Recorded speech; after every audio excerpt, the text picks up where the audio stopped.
में रम जाओ, ऐसा कोई ज्ञान मिले न आत्मा में रम जाओ, ऐसा कोई ज्ञान मिले मैं पल पल रटन लगाऊं, ऐसा कोई ज्ञान मिले मैं पल पल रटन लगाऊं, ऐसा कोई ज्ञान मिले दुर्लभ मानव भव को पाया, दुर्लभ मानव भव को पाया, मानो सुर तरु घर में आया, जीवन बगिया महकाऊं, ऐसा कोई ज्ञान मिले मैं आत्मा में रम जाऊं, ऐसा कोई ज्ञान मिले संतों की संगत में आओ, संतों की संगत में आओ, आत्म शांति का दीप जलाओ, आत्म शांति का दीप जलाओ, यह भाव सदा ही भाओ, ऐसा कोई ज्ञान मिले मैं आत्मा रम जाओ, ऐसा कोई ज्ञान मिले मैं पल पल रटन लगाऊं, ऐसा कोई ज्ञान मिले। ओम आनंदानंद आस्था के धाम युग प्रधान महा तपस्वी आचार्य श्री महासमंद जी के पावन चरणों में कोटि कोटि वंदन। श्रद्धेय मुनिषि के पावन चरणों में भावभरा वंदन। मुनिवृंद, उपस्थित समस्त श्रावक श्राविकागण। चेतना के 3 स्तर हैं, स्वार्थ, परार्थ और परमार्थ। जहाँ स्वार्थ की चेतना जागृत होती है वहाँ पर व्यक्ति सिर्फ अपना हित देखता है, अपना हित सोचता है, स्वयं से बाहर नहीं निकल पाता, वह अपने तक सीमित रहता है। परार्थ की चेतना जहाँ जागृत होती है वहाँ पर व्यक्ति स्वयं को गौण करके दूसरों का हित देखता है, दूसरों की सहायता करना, दूसरों का सहयोग करना या दूसरों के लिए अपना समय देना, श्रम देना, वह उसके लिए मुख्य बन जाता है। अपना गौण करके दूसरों के लिए कार्य करता है, वह परार्थ चेतना वाला होता है। तीसरा जो स्तर है वह परमार्थ, जिसमें न स्वार्थ है और न परार्थ है। परमार्थ, परम अर्थ यानी मोक्ष की प्राप्ति, आत्म कल्याण, जिसमें सिर्फ आत्म कल्याण की भावना छिपी हुई होती है। तीर्थंकर देशना देते हैं तो न उसमें स्वार्थ है न परार्थ है, परमार्थ है। परम अर्थ के लिए जन जन का कल्याण हो उस भावना के साथ देशना देते हैं। तो परमार्थ की भावना जो होती है वह श्रेष्ठ भावना होती है और परमार्थ की चेतना जहाँ जागृत होती है वहाँ पर जीव का उद्धार होता है, कल्याण होता है।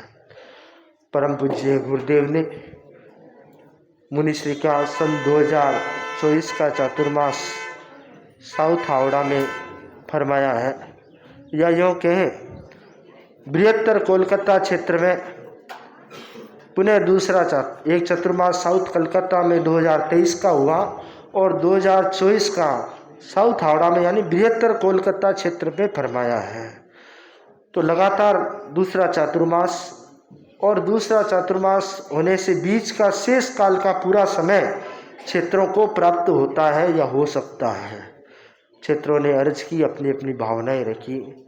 मैं कहना चाहूँगा कि संत बादल की तरह होते हैं। बादल बरसता है, वह यह नहीं देखता कि धरती उपजाऊ है या बंजर है, उसका काम तो बरसना है। अगर उपजाऊ धरती है तो वह तो लहलहाने लगेगी, कुछ रिटर्न देगी, कुछ फसल देगी, और बंजर है तो वह कितना देगी वह तो भगवान जाने है। तो उपजाऊ धरती, संतों का काम बरसना है, ज्ञान की वर्षा करना है, कृपा की वर्षा करना है, आशीष की वृष्टि करना है, संतों का काम है। श्रावक समाज का दायित्व है कि वह संतों की गुरु दृष्टि की आराधना करते हुए संतों के प्रवास को किस प्रकार श्रावक समाज के लिए सफल बनाए। संतों का आगमन और निर्गमन दोनों ही कल्याणकारी होता है। संत जहाँ जाते हैं तो वह क्षेत्र के लिए कल्याणकारी होता है, और जहाँ रहते हैं वह क्षेत्र भी उनसे लाभान्वित होता है। अगर किसी एक क्षेत्र में रहेंगे तो दूसरे क्षेत्र को लाभ नहीं मिल पाएगा। तो संतों का तो विचरण करना ही श्रेय होता है, श्रेष्ठ होता है।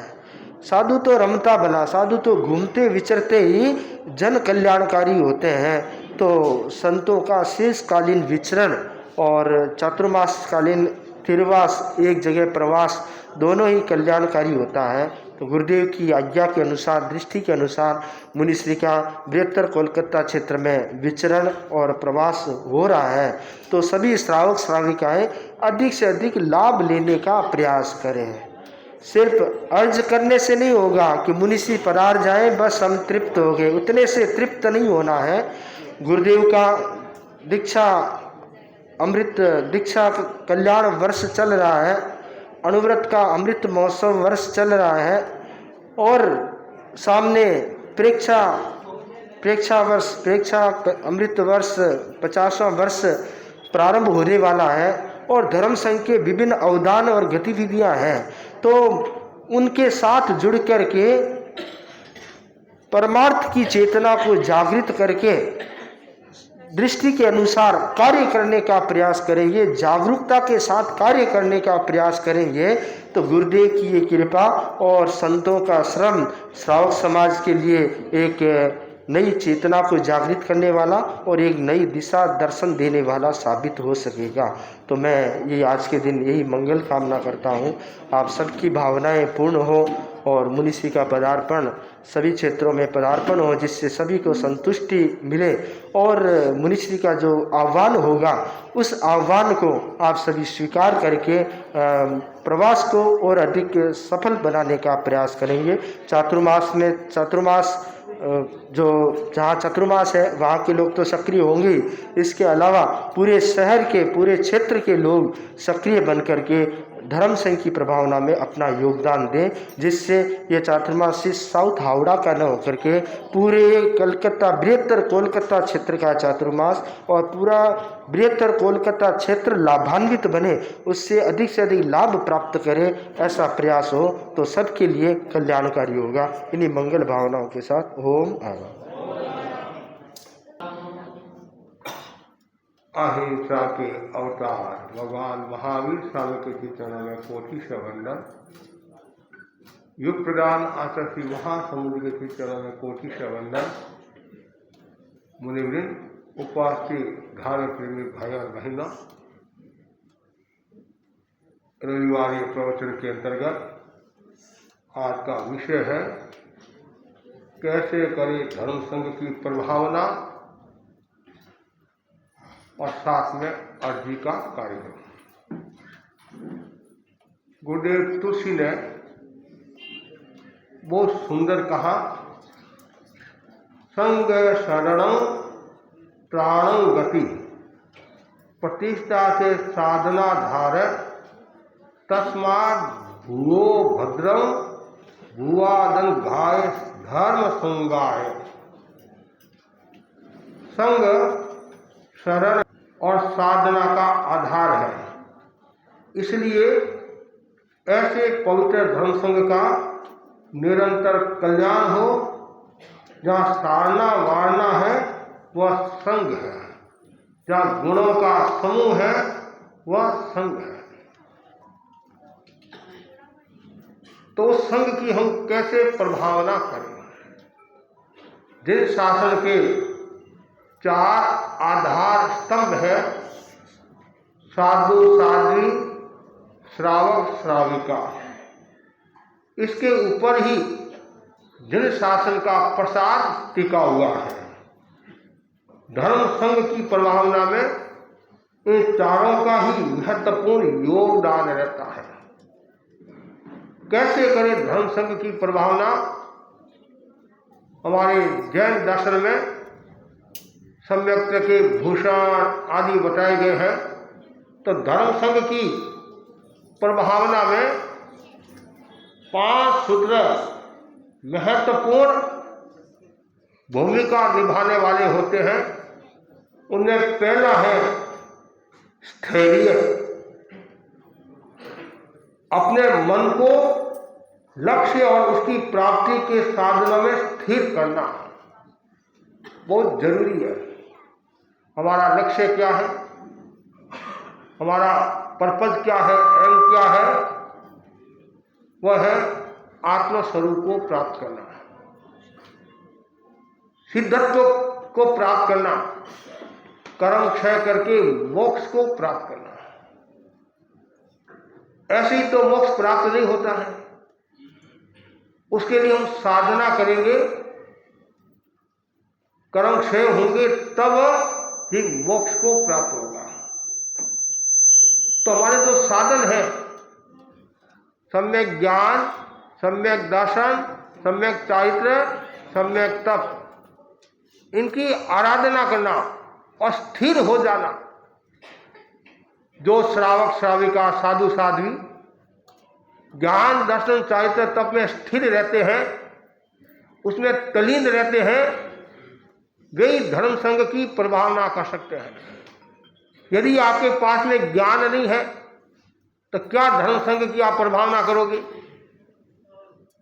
चौदे चुकियो बारे भूलियो नहीं जाने 6 कायरा नाम, और गांव में डिंडोर पीटे श्रावक मारो नाम। यदि 14 नियम की जानकारी नहीं है, 12 व्रतों की जानकारी नहीं है, 6 काय की जानकारी नहीं है, 13पन की गतिविधि से आप परिचित नहीं है, तब क्या संघ की सेवा करेंगे। और आचार्य प्रभु बार बार फरमाते हैं, जो भी सभा के पदाधिकारी हैं या जितने भी सभा संस्थाओं के पदाधिकारी हैं, उनको कम से कम 25 बोल आदि का ज्ञान होना चाहिए और धर्म संघ की गतिविधियों से परिचित होना चाहिए। आप हर किसी को अध्यक्ष बना देते हैं। कोई वृद्ध है, अस्वस्थ है, बीमार है, कि तुम अध्यक्ष बन जाओ और हम काम करते रहेंगे। और अध्यक्ष की जगह अध्यक्ष होता है, सब जगह दूसरे काम नहीं आते। और आपको पता है नहीं, जब आचार्य प्रवर को चातुर्मास की अर्ज करते हैं तो सबसे पहले ये पूछते हैं कि आपके अध्यक्ष मंत्री कौन है। उस समय वो काम नहीं आते हैं कि भाई वरिष्ठ है, वो काम नहीं आते। उस समय अध्यक्ष मंत्री, तो अध्यक्ष मंत्री का अपना मूल्य होता है। और अध्यक्ष मंत्री यदि स्वस्थ है और तत्व का आदि का जानकार है, सक्रिय है, तब तो शासन की प्रभावना होगी। और आपने बना तो दिया और वो निष्क्रिय है और जानकारी कुछ नहीं है, महाराज मैंने तो कहीं था होनी है, हमारे सहयोगी ने पूछ लो। तो आपको अध्यक्ष आपको बना है तो हम तो आपको ही पूछेंगे और किसको पूछेंगे। हमारा कर्तव्य है, जो पदाधिकारी होते हैं, अध्यक्ष मंत्री होते हैं, उनको हम पूछते हैं। तो इसलिए ये जरूरी है, जो ज्ञान दर्शन चारित्र तप की आराधना करना चाहिए, उनकी जानकारी करनी चाहिए। और यदि आपके पास में जानकारी है, आप खुद तो स्थिर रहोगे और दूसरों को भी स्थिर कर सकते हो। दूसरा बताया गया है प्रभावना, धर्म की महिमा का विस्तार हो वैसा प्रयत्न करना, जिन प्रवचन की प्रभावना करना। कितना सुंदर है, धर्म की महिमा बढ़ाना। हम सौभाग्यशाली हैं। और गुरुदेव तुलसी के शब्दों में मैं कहना चाहूँगा, हमें 3 दुर्लभ बातें प्राप्त हुई हैं: मनुष्य जीवन, जिन शासन और 13पन धर्म संघ। अब हमें मनुष्य का जीवन मिला है, तो मनुष्य एक ऐसा प्राणी है, संपूर्ण रूप से धर्म की आराधना कर सकता है और धर्म की महिमा बढ़ा सकता है, धर्म का विस्तार कर सकता है। ऐसे देवता भी अपने हिसाब से धर्म की आराधना करते हैं और जीव भी करते हैं, लेकिन संबद्ध निर्जला धर्म की साधना का पूर्ण जो अधिकारी है, संपूर्ण रूप से आराधना करने वाला एकमात्र खिलाड़ी कौन है? वो मनुष्य है। वो भी कौन? 5 दिवसीय मैच की तरह नहीं है, वो 1 दिवसीय मैच की तरह है। 5 दिवसीय मैच में अब क्या होता है कि भाई इस बार आउट हो गया तो अगली बार वापिस रन बना सकता हूँ, लेकिन 1 दिवसीय मैच में वो नहीं होता है। तो एक बार यदि आप मनुष्य जीवन से आउट हो गए तो वापिस मनुष्य का जन्म मिलना मुश्किल हो जाएगा। इसलिए हमें मनुष्य का जीवन मिला है, जिन शासन मिला है और तेरापन धर्म संग मिला है। तो धर्म की महिमा बढ़ाना, धर्म की महिमा, और जो व्यक्ति धर्म की महिमा बढ़ाता है तो कितनी कर्म निद्रा होती है, कितनी धर्म दलाली। कहते नहीं, जैसे आप संसारी जीव हो, व्यापार करते हो, कोई दलाल भी होता है, आड़तिया दलाल होता है, तो दलाली में करोड़पति हो जाता है, दलाली में करोड़पति हो जाता है। तो उसी प्रकार धर्म की दलाली के द्वारा अपूर्व निर्जरा कर सकते हैं, कर्मों का क्षय कर सकते हैं। इसलिए धर्म की प्रभावना, इसका धर्म का की महिमा का विस्तार हो, ज़्यादा से ज़्यादा जिन प्रवचन की प्रभावना करना। जैसे आप संत सत्या का प्रवचन सुनते हैं, गुरु का प्रवचन सुनते हैं, तो दूसरों को भी प्रेरणा दो, दूसरों को भी प्रेरणा दो कि भाई ज़्यादा से ज़्यादा प्रवचन सुनो। क्या प्रवचन का भी अपना मूल्य होता है, भगवान महावीर की वाणी का भी अपना मूल्य होता है। और जो व्यक्ति भगवान की वाणी को सुनता है और आत्मसात करता है तो समझना चाहिए उसका विस्तार हो रहा, उसका कल्याण हो रहा है। आज वर्तमान में जो हम देखते हैं बड़ी समस्या है, लोगों को जानकारी का अभाव है। आज ही एक बाई आई थी तो उसने मेरे के पास एक प्रायश्चित की बात की। फिर मैंने सब देखा, देखने के बाद में पता चला इसमें कहीं न कहीं थोड़ी सी दूसरी बात लग रही है। तो मैंने पूछा, पूछते पूछते पता चला सारी बात, और वो मेरे परिचित भी निकल गई। मैंने कहा कोई बात नहीं, पहले घर का अध्ययन करना, आप थोड़ी देर बाद में अशोक जी, हाँ पहले घर का अध्ययन कर लो आप। सबसे बड़ी समस्या क्या है, हम पहले दूसरों का अध्ययन कर लेते हैं और वो बात दिमाग में सेट हो जाती है, फिर घर की बात सेट करने में समय लगता है। तो मैं तो बार बार कहा करता हूँ, पहले सासू को समझो, फिर काके सासू को समझो। और आपने पहले नहीं काके सासू को समझ लिया तो फिर सासू से संबंध रखना कठिन हो जाएगा। पहले बाप को फिर काके को, पहले पति से फिर देवर से बात करो तो फिर रंग दूसरा होगा। तो पहले घर की जानकारी करना, अब घर की जानकारी नहीं है, फिर वो कहते हैं नहीं हम तो सब एक है। अरे एक कहाँ है? जानकारी। तो आसाधना किसी की नहीं करना, आलोचना किसी की नहीं करना। जहाँ भी अच्छी बात मिले उसको स्वीकार करने में भी कठिनाई नहीं है, तो कम से कम पहले घर की बात की तो जानकारी होनी चाहिए। नहीं घर की, आप जैसे 9 तत्व है, 9 तत्व में 5 जीव और 4 अजीव है। ये आप सब जानते हैं, जीव, आश्रय, संबंध, निद्रा, मुक्ति, ये हमारी परंपरा। लेकिन कुछ की क्या परंपरा है, आश्रय को अजीब भी मानते हैं, कुछ आश्रय को अजीब भी मानते हैं, कुछ और कुछ मानने लग जाते हैं, तो वहाँ समस्या हो जाती है। इसलिए पहले घर की जानकारी करो और इतनी जानकारी करो, फिर धर्म की महिमा करो। जिन प्रवचन की प्रभावना करो। तो प्रभावना कब होगी? जब आप खुद प्रवचन सुनोगे। अभी वर्तमान में क्या हो रहा है, लोग दर्शन करने के लिए तो आते हैं, लेकिन प्रवचन सुनने वाले कम हैं। अब जो वृद्ध लोग हैं वो तो ऊपर जा रहे हैं, एक संख्या कम होती जा रही है, और नई जनरेशन नहीं जुड़ेगी तो प्रवचन कहाँ से होगा? दिन शासन की प्रभावना कहाँ से होगी? वैसे गुरुदेव की कृपा से कमी कुछ नहीं रहती है, फिर भी जो नई जनरेशन है उनको मैं कहना चाहूँगा, आप खुद प्रवचन सुनो, फिर दूसरों को प्रेरणा दो। कोई फर्क नहीं पड़ता है, आप सब जगह घूमने के लिए जाते, सब जगह घूमने के लिए जाते हैं। आप कहते हैं महाराज वर्किंग डे, हमारा तो बहुत काम रहता है, और कल कोई घर में शादी है और देश गए आप 10 दिन लगे, फिर वह वर्किंग डे कहाँ गया? या घर में कोई दुर्घटना घट गई, उस समय वर्किंग डे कहाँ गया? तो आप दूसरे समय को इतना महत्व देते हैं, कार्यक्रमों को महत्व देते हैं, तो सबसे पहले आत्मा को महत्व दो, जिन प्रवचन को महत्व दो। और जो व्यक्ति जिन प्रवचन को महत्व देता है उसका बहुत बड़ा मूल्य होता है। जैसे हमारे पर्यूषण आते हैं, तो पर्यूषण में धर्म आराधना, कभी कभी क्या होता है, पर्यूषण में या तो व्याख्यान नहीं सुनते हैं और वहाँ जाप करते हैं, मतलब अपने एरिया में जाप करते हैं। और एरिया में जाप करते हैं, अच्छी बात है, जाप होना चाहिए। यदि आप 8 दिन प्रदूषण में भी यदि प्रवचन नहीं सुनते हैं तो फिर आपकी आस्था क्या है? 8 दिन तो हमारे प्रदूषण है, तो ये भी पदाधिकारी है, सभा संस्था वाले ध्यान दे, जो हमारे 8 दिन है, संघीय कार्यक्रम आते हैं, रविवार के जो प्रवचन है उनमें आलस नहीं करना। मैं जानता हूँ दूरी भी है, तो फिर भी समय समय पर संभालते रहना चाहिए। जैसे आप हमारे से आशा रखते हैं आप हमारे से आशा रखते हैं महाराज पधारो, तो हम भी आपसे आशा रखते हैं आप भी हमारे को संभालते रहो, है ना। नहीं, जैसे बेटा बाप से आशा रखता है तो बाप भी आशा रखता है कि बेटा मेरे को भी संभाले, इस हाथ से लो, इस हाथ से लो। फिर आप कहते महाराज तो पदार्थ नहीं है। अरे महाराज कहाँ से बदलेंगे कि महाराज को केवल ज्ञानी क्या, हमारे को क्या पता आपके क्षेत्र की क्या स्थिति है। लेकिन अब तो गुरुदेव की कृपा से हमारे को भी 1 साल हो गया है, 1 साल हो गया है। अब हम थोड़ा थोड़ा जानने लगे हैं पानी कितना ऊंडा है, कितना गहरा है, क्या भक्ति है, क्या है, वो थोड़ी थोड़ी जानकारी, ज़्यादा जानकारी नहीं है कि मैं ज्ञानी नहीं हूँ, लेकिन फिर भी थोड़ी थोड़ी जानकारी होने लगी है। तो आप जितनी भक्ति दिखाओगे, जितनी आपकी श्रद्धा मौजूद होगी, जिन प्रवचन सुनोगे, तो हमारा मन भी होगा। ये बार बार आता है तो हमारा मन, जाओ भाई एक बार जाकर आ जाए। मैं नहीं जा सकता, मैं मेरे संतों को कहता हूँ कि भाई 25 हमारा तो है, इसकी इतनी भावना है, यदि साता हो, अनुकूलता हो तो देख लो राजी हो जाएगा। तो कभी कभी क्या होता है, छोटे छोटे श्रावक होते हैं, उनकी इतनी भक्ति भावना होती है तो उनको भी हम मान लेते। क्यों? वो 12 मासी व्याख्यान सुनते हैं, संत सत्या की सेवा करते हैं और जिन शासन की प्रभावना करते हैं, धर्म की महिमा। हमारे उदासर के एक श्रावक हुए हैं, किशन लाल जी सेठिया, किशन लाल जी सेठिया उदासर के। तो वो क्या करते, साधु साधु पदार्थ गांव में आदि में ऐसे, तो आसपास के क्षेत्रों को या गांव के क्षेत्रों को वो समझाते और धर्म के अनुकूल करते और धर्म की महिमा बढ़ाते। तो जैसे आपके भी आसपास तो परिवार रहते हैं, जो नहीं आने वाले हैं उनको भी प्रेरणा दो, जोड़ो। जैसे कल हमने एक भाई को कहा था तो वो बहन एक बहन को लेकर आ गई। तब आप यदि जितने यहाँ भाई बहन बैठे हैं तो मेरी विनम्र प्रार्थना है, विनम्र, कि साल में एक व्यक्ति को आप धर्म के अनुकूल बनाओ, संघ के अनुकूल बनाओ।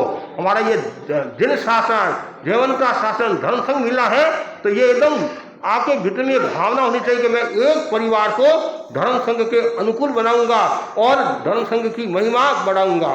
तीसरा जो सूत्र है भक्ति। भक्ति का मतलब क्या? व्रत नहीं जाना। भक्ति का मतलब क्या? वंदना करना। भक्ति का मतलब क्या? सामने आना, ये आना। भक्ति है देव गुरु धर्म के प्रति भक्ति रखना और किसी के प्रति नहीं। अध्यात्म की दृष्टि से, आत्मा की दृष्टि से केवल देव गुरु धर्म के प्रति भक्ति होनी चाहिए। लेकिन आजकल क्या हो रहा है, इसमें भी कमी आ रही है। कोई भी कहीं कुछ मिलता है तो चल इधर तुम्हारे को कुछ मिलेगा, इधर तुम्हारे को कुछ मिलेगा, इधर तुम्हारे को कुछ मिलेगा। अरे घना मामारो भांजो भूखो रे। आप सत्य डॉक्टर के पास जाओगे नहीं तो एक भी डॉक्टर आपका इलाज नहीं करेगा, और एक डॉक्टर के पास जाओगे वो मन से इलाज करेगा, और साथ में यदि उसके समझ में नहीं आया तो वो आपको रेफर बोलते नहीं, आपको मतलब आगे बता सकता है कि उसके पास। जैसे मेरे कोई बात समझ में नहीं आई तो मैं क्या कहूँगा, बड़े संतों को पूछ कर आपको बता दूंगा, या गुरु से जानकारी करवा मतलब पूछा लेंगे। इसलिए कभी भी धर्म संघ को नहीं छोड़ना, गुरु को नहीं छोड़ना और देव को नहीं छोड़ना। ये देव अरिहंत गुरु निर्ग्रंथ आचार्य श्री महासमुद्री और धर्म जैन धर्म तेरा अपन केवली भाषी धराओ। और जो लौकिक देवी देवता में उलझ जाता है और तो फिर वो देव गुरु धर्म की भक्ति कैसे करेगा। एक के प्रति आस्था को, आत्मा के प्रति आस्था, कर्म के प्रति आस्था और देव गुरु धर्म के प्रति आस्था को भक्ति। और जितनी ज्यादा भक्ति होगी उतना ही हमारा दिन शासन शक्तिशाली होगा, धर्म संघ शक्तिशाली होगा और आप धर्म संघ की प्रभावना आराम के साथ करोगे। और आपके मन में भी आएगा कि मैं जैन हूं, मैं जैन हूं, तेरापंथी हूं, मेरा कर्तव्य है दिन शासन की प्रभावना करना और साथ में मुझे भक्ति भी रखना है। जब आपको पद मिलता है तब तो आपकी भक्ति बहुत है। दिन में 2 बार 3 बार 4 बार मथेन वंदामी माता रगड़ते आप और कोई कावड़ फरमाओ, और जैसे ही निवर्तमान हुए और आपकी भाषा में आजकल क्या अद्भुत भूत कोई बोलते नहीं, और भूत हो गए फिर दर्शन भी भारी पड़ जाते हैं। तो फिर आपकी भक्ति कहाँ है? भक्ति कहाँ रही आपकी? वो तो आचार्य नहीं, भाई जी महाराज के शब्दों में सबसे जो बड़ा पद है हमारे साधु का पद है, और गृहस्थ में सबसे बड़ा पद किसका है? श्रावक का। श्रावक का सबसे बड़ा पद है। ये तो सब व्यवस्था है, आचार्य उपाध्याय ये व्यवस्था है, तो वैसे ये अध्यक्ष आदि व्यवस्था है। परीक्षा तब होती है आप कोई पद पर नहीं है, आप पद पर नहीं है, उस समय आप साधु संतों की भक्ति करते हैं, संघ की भक्ति करते हैं, लोगों को प्रेरणा देते हैं, तो हम समझते हैं वास्तव में इनके भीतर में शौकपना है। जो श्रद्धावान है, भक्तिवान है, विवेक संपन्न है, क्रियाशील है, उस श्रावक का एक अलग ही मूल्य होता है। इसलिए आचार्य महासमधि क्या फरमाते हैं कि मुझे श्रावक कार्यकर्ता चाहिए। क्या कहा? श्रावक कार्यकर्ता। जग से वाले कार्यकर्ता तो बहुत मिल जाएंगे, नाश्ते वाले तो बहुत मिल जाएंगे। कहा चल मैं तुम्हारे को होटल ले जाता हूँ, तो 50 जने इकट्ठे हो जाएंगे कि महाराज के दर्शन करना है, कि महाराज तो सुबह सुबह तो दुकान जाना है। और तो होटल में जाओ उस समय दुकान कहाँ गई? क्या उसके प्रति आकर्षण है, पदार्थ के प्रति आकर्षण है। जग से करो, घूमो फिरो, मौज करो। अरे एक बार मनुष्य जीवन से च्युत हो गए तो वापिस से मनुष्य जीवन मिलना मुश्किल। और ध्यान से सुनने की बात है, जब हम कर्नाटक की यात्रा पर थे तो एक दिगंबर प्रोफेसर हमारे पास में आए और बोले महाराज मेरी माँ कहा करती है कि सुई है यदि वो समुद्र में गिर जाए मिलती नहीं है, फिर भी देवता के योग से मिल सकती है। लेकिन जो जैन धर्म से च्युत हो गया वापिस जैन धर्म मिलना मुश्किल है। समझिए, जैन धर्म मिलना है तो ये जैन धर्म है वो दाल के सिरे के समान है, इसको हर कोई पचा भी नहीं सकता। ये भी मैं जानता हूँ, क्यों? या तो त्याग की बात आती है, संयम की बात आती है, लेकिन जो व्यक्ति त्याग संयम में श्रद्धा रखता है तो वो व्यक्ति आगे बढ़ता है। इसलिए देव गुरु धर्म के प्रति भक्ति। चौथी जो बात है कौशल। कौशल का मतलब क्या होता है? ये वो धर्म प्रचार, ये तो धर्म की महिमा गाना, एक धर्म का प्रचार करना। जैसे हमारे कई ऐसे श्रावक हैं जो घरों में जो सेवा करते हैं गोश्री की, तो वो बार बार प्रेरणा देते हैं। हाँ अच्छा, बार बार प्रेरणा देते रहते हैं कि भाई दर्शन करो, ये करो, वो करो, ऐसा करो। तो धर्म का प्रचार करना, जो व्यक्ति धर्म का प्रचार करता है वो धर्म का प्रचार कब करेगा? जब उसके पास में तत्व ज्ञान है, कौशल है, नहीं कौशल है।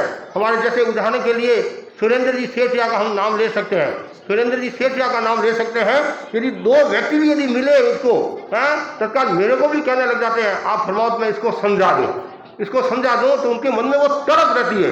ऐसे और भी हमारे अनेक यहाँ कार्यकर्ता हैं, कलकत्ता में अनेक ऐसे कार्यकर्ता हैं जो मतलब किस का नाम लूँ, कई मेरे सामने बैठे हैं, आलस नहीं करते हैं। जैसे हमारे सुशील जी है, महावीर जी है, इनको कभी भी हम कहते हैं तो आलस नहीं करते हैं। और भी कई मिल जाएंगे, कई बोलने में होशियार है, कोई गाने में होशियार है, कोई सेवा में होशियार है। तो कौशल होना जरूरी है, और जितना ज़्यादा कौशल होगा उतना ही आप शासन की प्रभावना करोगे। और संघ की कोई प्रवचन के माध्यम से, वक्तव्य के माध्यम से शासन की प्रभावना करता है। जैसे कोई अच्छा बोलने वाला है तो लोग भी कहते हैं महाराज इसको 3 मिनट का मौका दो, 5 मिनट का, इनसे हम सुनेंगे तो हमारे को कुछ खुराक मिलेगी। हमारे अनेक साधु साधियाँ हैं तो आचार्य प्रवर भी कहते हैं नहीं तुम्हारे को बोलना है। क्यों? जिन शासन की प्रभावना होती है। और जब हम छोटे छोटे संतों को सुनते हैं, साधियों को सुनते हैं, श्रावक साधुओं को सुनते हैं, तो कितनी मन में वो प्रसन्नता होती है कि हमारे संघ के साधु कितने कुशल है और कितनी मतलब अच्छी साधना करते हैं। हमारे मुनि कुणाल कुमार जी को देखो, ये विकास के लिए नए हैं, लेकिन फिर भी गीतिका आदि और भी इनकी पकड़ है। मुनि परमानंद जी को देखो और संस्कृतियों को देखो, कितना विकास करे। कौशल होना जरूरी है। आप कोई भी एक क्षेत्र में कौशल हो जाओ, फिर लोगों में उन लोगों को बताते रहो तो धर्म संघ की प्रभावना होगी।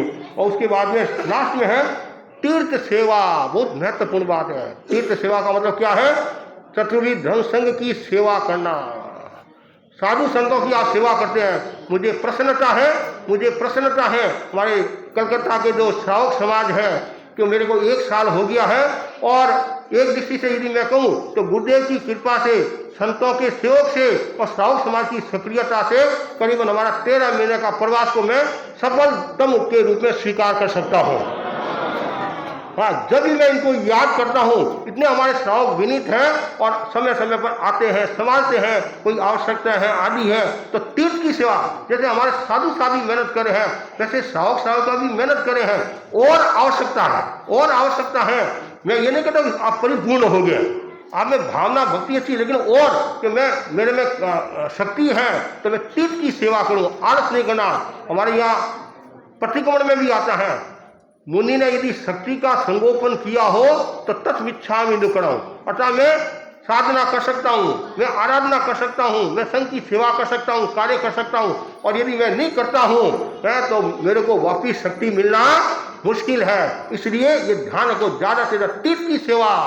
हमारे यहाँ चातुर्मास में नवीन जी की पूरी टीम, नवरत्न जी आदि कई नाम है, तो इन्होंने गोष्ठी की जो सेवा की अपने आप में विशिष्ट है, अद्भुत है। गोष्ठी सेवा एक एक घर घर को ढूंढना, बार बार इनको हम 2 बार करते हैं, 3 बार करते हैं, 4 बार करते हैं, कभी ये नाराज नहीं होते, नहीं भाई संघ की सेवा है। ऐसे एक और भी कई कार्यकर्ता है, छोटे मोटे, आज कमल जी सेठिया को ले लो आप, जब भी इनको कहते हैं ये काम करना है, आधी रात को तैयार करने, मतलब आज महिला मंडल को ले लो और सभा संस्था को ले लो, जब भी जिनको भी कहा है वो अपनी भावना, मतलब अपने कर्तव्य का निर्वहन करे, तब जिन शासन की प्रभावना होती है।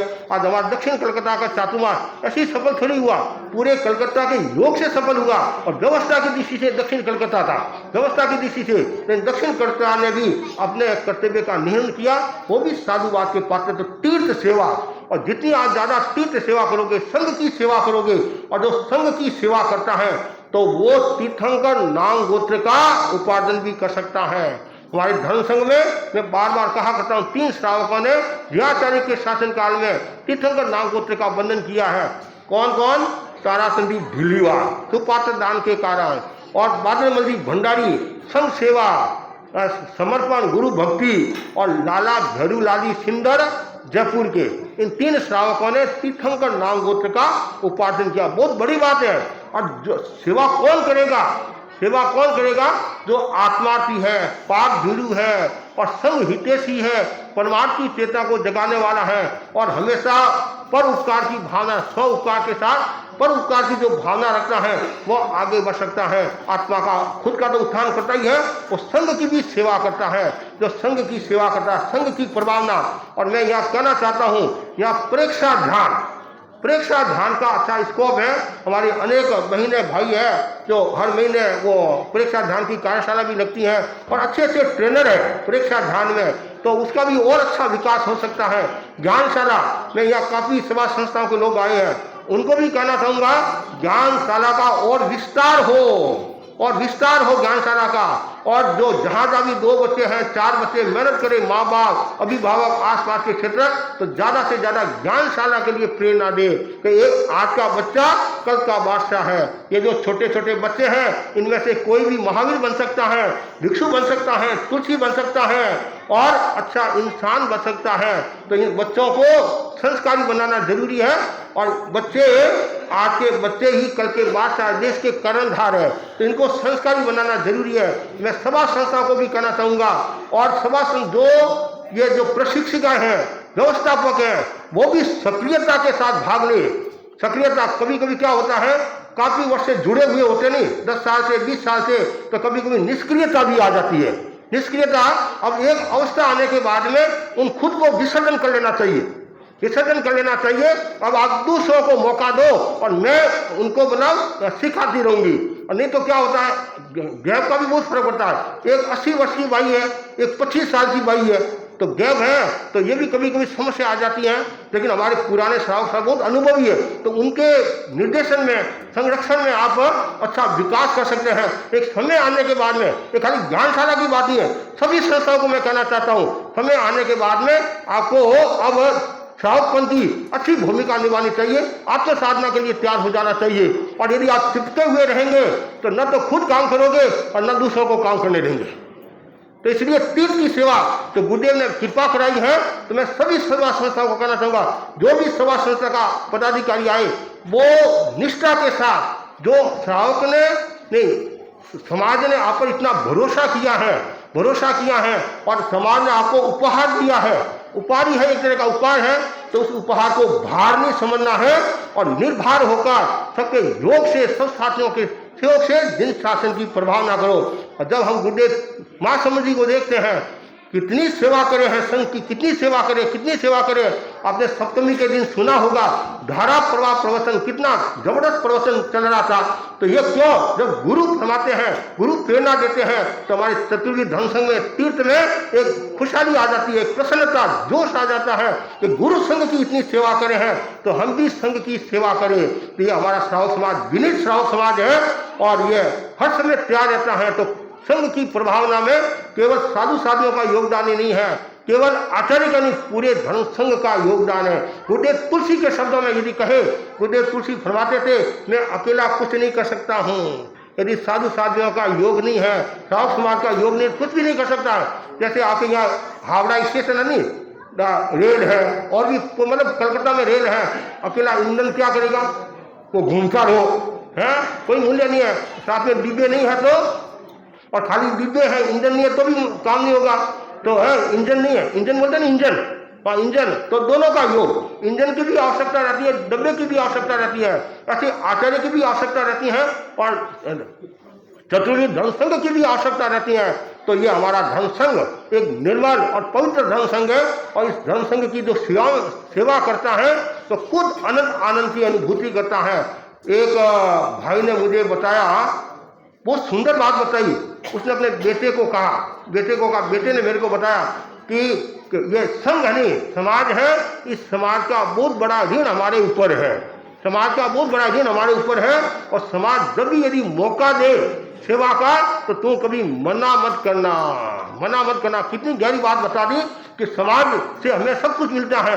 अमेरिका का राष्ट्रपति कैनेडी से पूछा गया कि देश हमारे लिए क्या करता है, देश हमारे लिए क्या करता है, तो वो भी कम नहीं थे, उन्होंने वापिस किया, हम देश के लिए क्या करते हैं, हम देश के, तो आप भी कहते हैं संघ हमारे लिए क्या करता है, सभा संस्था हमारे लिए क्या करती है। तो मैं वापिस आपसे प्रश्न करना चाहता हूं, आप सभा संस्थाओं के लिए क्या करते हैं, आप संघ के लिए क्या करते हैं, आप समाज के लिए क्या करते हैं। मैं पिया, मेरा बैल पिया, कुआ चाहे ढे, तो क्या होगा, वो तो होगा नहीं। तो हम एक दूसरे के पूरक हैं, तो संघ की प्रभावना करें, संघ की सेवा करें, और अच्छी संख्या में लोग आए हुए हैं। और मैं एक संदेश के रूप में कहना चाहता हूँ, मतलब संदेश तो गुरुदेव देते हैं, तो एक मतलब आशीर्वाद के रूप में कहना चाहता हूँ, और एक मेरे वचन कहना चाहता हूँ कि आप ज़्यादा से ज़्यादा संघ की सेवा करें, संघ की प्रभावना करें, और कहीं भी कंट्रोवर्सी वाला हो तो उससे दूर रहना चाहिए। सभा संस्था में भी शांति होनी चाहिए, सभा संस्था में यदि शांति है तो सब कुछ है। गुरुदेव ने फरमाया नहीं, सबके साथ मैत्री, झगड़ा नहीं करना, ये नहीं करना। अरे एक दिन सबको जाना है, क्या मिलने वाला है, यहाँ को कुछ मिलने वाला हो तब तो कोई बात ही समझ, उल्टा घर से खर्च करना पड़ता है। और संघ ने आपको जिम्मेदारी दी है, तो झगड़ा मत करो, ये मत करो, सब प्रेम से रहो, सौहार्द से रहो। वैचारिक मतभेद हो सकते हैं, मतभेद हो सकता है, तो मनभेद नहीं होना चाहिए। और साधु साध्वी है, हमारे से भी कहीं गलती हो सकती है, कोई बड़ी बात नहीं है। हम भी तो आपके घरों में से ही आए हैं, आकाश से टपक नहीं आए हैं, कभी हमारे भी कोई बात समझ में नहीं आए तो श्रावक श्राविकों का नैतिक कर्तव्य है वो साधु संतों को निवेदन करे कि महाराज मैंने ऐसा सुना है। कभी कभी क्या होता है, थोड़ा सा आपने कोई सुना और प्रचार कभी कभी हमारे को पता ही नहीं चलता है। एक भाई आया, थोड़ी सी पुरानी बात है कि बड़ा सेठ या कब याद करे आप, सेठ या कब याद करें भाई, मुझे तो पता नहीं है, गुरुदेव का आदेश आएगा तो मैं कर लूँगा। अरे मतलब मन से। और कुछ ऐसे श्रावक हैं वो पहले ही नहीं, हमारे को पूछते नहीं है, सभा संस्थाओं को पूछते नहीं है, पहले योजना बनाकर आसपास के क्षेत्रों को कह देते हैं कि जाओ महाराज को अर्ज करो, आके वहाँ मर्यादा वो सब कर लेंगे। ऐसे कोई नानी का घर है कोई। अरे कम से कम जिस क्षेत्र में हम विराज रहे हैं उस क्षेत्र के पदाधिकारियों को तो पता चलना चाहिए, साधु संतों को भी पता होना चाहिए। कभी भी मैं आपको और कहना चाहता हूँ, गुरु दृष्टि और गुणी दृष्टि की आराधना सबको करनी चाहिए। आपके कोई बात समझ में नहीं आए, एक बार नहीं, 2 बार 3 बार अर्ज करो, लेकिन मन से कुछ मत करो।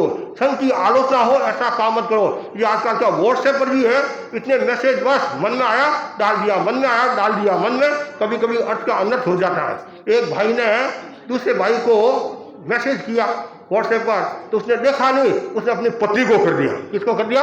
पत्नी को कर दिया। योग ऐसा तो मैसेज पत्नी के बारे में ही था, पत्नी नाराज होगी। अरे कम से कम मैसेज करे, पढ़ो तो सही क्या लिखा हुआ है, संघ के खिलाफ है, संघ के अनुकूल है, इससे जिन शासन की प्रभावना नहीं होती है, धर्म संघ की प्रभावना नहीं होती है। तो धर्म संघ की प्रभावना के 5 महत्वपूर्ण सूत्र है: स्थैर्य, स्थिरता, प्रभावना, धर्म की महिमा, और को है भक्ति, कौशल और तीर्थ सेवा। ये 5 गुण जिनमें है तो उनका सम्यक्त्व भी पुष्ट होता है, और जिनका सम्यक्त्व पुष्ट होता है, जिनको सम्यक्त्व का स्पर्श हो जाता है, तो एक दिन वह मोक्ष को प्राप्त हो जाता है। तो मैं सभी के प्रति आध्यात्मिक मंगल कामना करता हूँ। और ऐसा भी हम कह सकते हैं, एक दृष्टि से दक्षिण कलकत्ता वाले पास तो हो गए और भार मुक्त हो गए। बात बोलते एक दृष्टि से क्यों, हमारा एक नियम है कि जिस समय हमारा चातुर्मास की घोषणा होती है तो फिर उनका अधिकार हो जाता है।